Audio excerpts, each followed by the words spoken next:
Firstly, I want to say thank you very much for allowing us to be here. So sorry that we are late. Are we late, guys? No, you're bang on time. Are we bang on time? Just wanted to say thank you guys very much. We was under pressure and we couldn't find no parking. Right, guys, welcome. Now, two great faces, obviously faces of the vibrant economy. Sacha, why were they included on the list? What stood out? Oh, well, they will tell their stories so much better than I will. But I think with both of these guys, it's just that absolute sort of spirit of actually seeing something on our streets that isn't okay and saying, actually, that's not okay, we're going to do something about it. Right, Mahamed, tell us a bit about Brixton Soup Kitchen. Give us the elevator pitch. See, we done it the wrong way. He usually does the beginning. Oh, right, OK, well, go on that, Solomon. Tell us about your mum's soup while you're at it, because I know that played its part. Don't let me go there. Basically, guys, as you and I, we can see there's a lot of problems in our society, and we tend to go on social media and complain about it. So instead of us complaining about it, we said, why don't we do something about it? Walking around, London, and always seeing that there was a lot of homelessness. So when we started, it was, the times when a lot of people would be holding cards saying, homeless, can we get some food? And it's like nowadays, they look like me and you. You will never know who's homeless and who's actually in need. So yeah, we just decided just to start off. Do you remember when everyone was on BlackBerry? When BlackBerry was the biggest thing? We decided to use our contacts at the time for people just by giving us clothes, jackets, jumpers, and we said let's just drive around and just give it out, and it literally started off from there. And for us, the main thing for us is just the passion and try to make change. Because a lot of the times we tend to wait for other people to make change for us to then follow like sheep. And sometimes we need to be the leaders. Right. And this is what we decided to do. Mahamed, I mean, one of the things that struck me is, we've spoken before, is that you don't see yourself as a charity, you see yourselves as entrepreneurs, social entrepreneurs making a difference. Tell us why. The thing is, when we first started the business side of it, so we didn't register the company, we didn't have any policies, and it was quite scary. When you find yourself in the pit, you're like, oh, damn. We could get shut down, or health and safety, we didn't have any running water, hot water and stuff like that. So it was a bit chaotic. So we started looking at some of the business books, and what we found is every single business book that was out there was about how to turn over a profit, how to increase your margins and stuff like that. And we're thinking we just want to help people. So how do we create a business that is not really about business, it's about people? And what we found is increasingly more and more that almost every business that was out there was less about the people and more about the business infrastructure and how to keep it sustainable and how to bring money in and how to spend properly and how to account for it. And for us, we just literally started creating things backwards. Because for us, when we first started, it was about homeless people. It was about what we perceived as homelessness, which was rough sleeping. Then we had families coming in who were partially homeless. Can you frame the issue for us in terms of just because homelessness is a big issue we read about, we see it on, but give us a sense of the totality of the issue for the audience's benefit. So the biggest issue for me is the definition of homelessness. No one doesn't really know.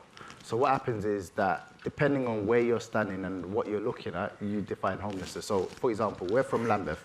Lambeth has approximately 310,000 residents. Of those residents, 27% are accepted by the council as living on the poverty line or just under it, which is 83,700 people. So when people come to us and say, how many people do you help a day? We're like, between 45 and 50. They're, oh, that's amazing. That's 5 days a week. Oh, fantastic. It's not even a drop in the ocean of that 83,700 people.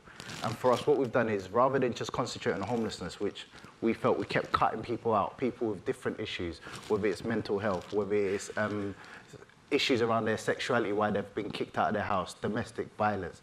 What we've done is create a safe space to allow people to come and build up their support network so they can actually get help. What we've never wanted is people to use the Brixton Soup Kitchen as a crutch and become dependent on us, because we've never been funded before.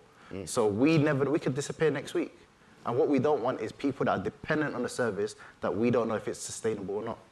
Solomon, bring to life some of the character of the initiative. I mean, I mentioned your mum's soup. I mean, you literally started with your mother's soup recipe. Yeah.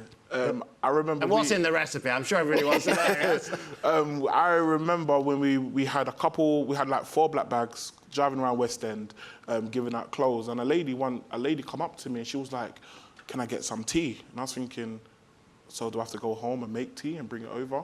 How am I literally going to bring this woman tea? And that's when we actually bought a flask.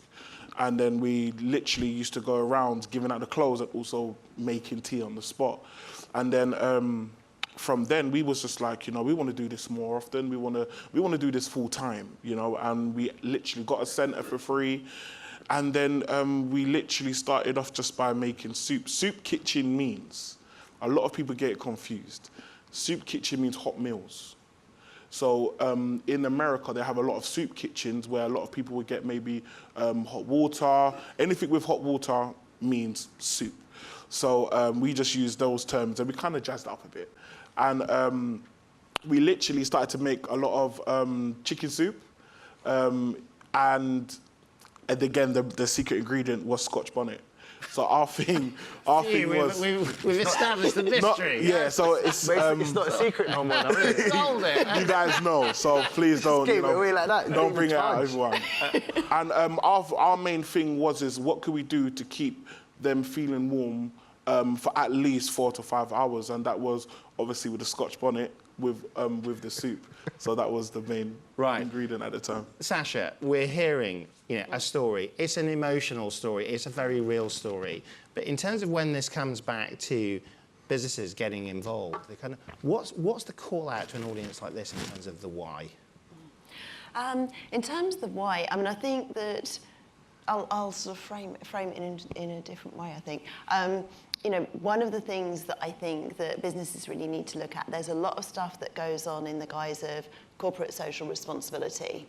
And one of my frustrations when I first took responsibility in our area was that we had really bright, talented people, but were we using our skills in areas which could actually support and make the biggest difference? And were we using our impact in a way that could make a big difference? And so I think there are 2 things. One is shining a light on people doing amazing stuff, because I think actually being able to get your story out really helps. But also think about what are the skills, what are the connections that we can make that help people do things brilliantly. We use our networks and connections the whole time in a business sense, but how much are we actually using those to help people doing amazing things in society? Right. Mahamed, last question to you.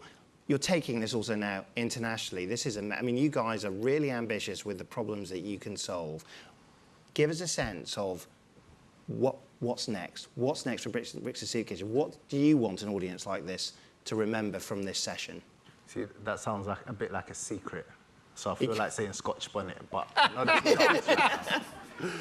for us, it is. We'll remember that. So for me, just to touch on what Sacha said again, I'm very aware that Sacha is a chief exec of such a big organisation, and traditionally, we're not seen by them at all.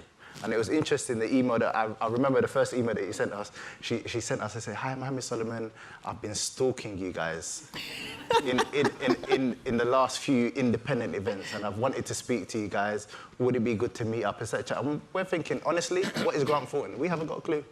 No idea whatsoever. So you think Grant Thornton was a person? It could have been a person, didn't it? So we really didn't have any... I thought it was chocolates. I'm not going to lie. I thought it was chocolates.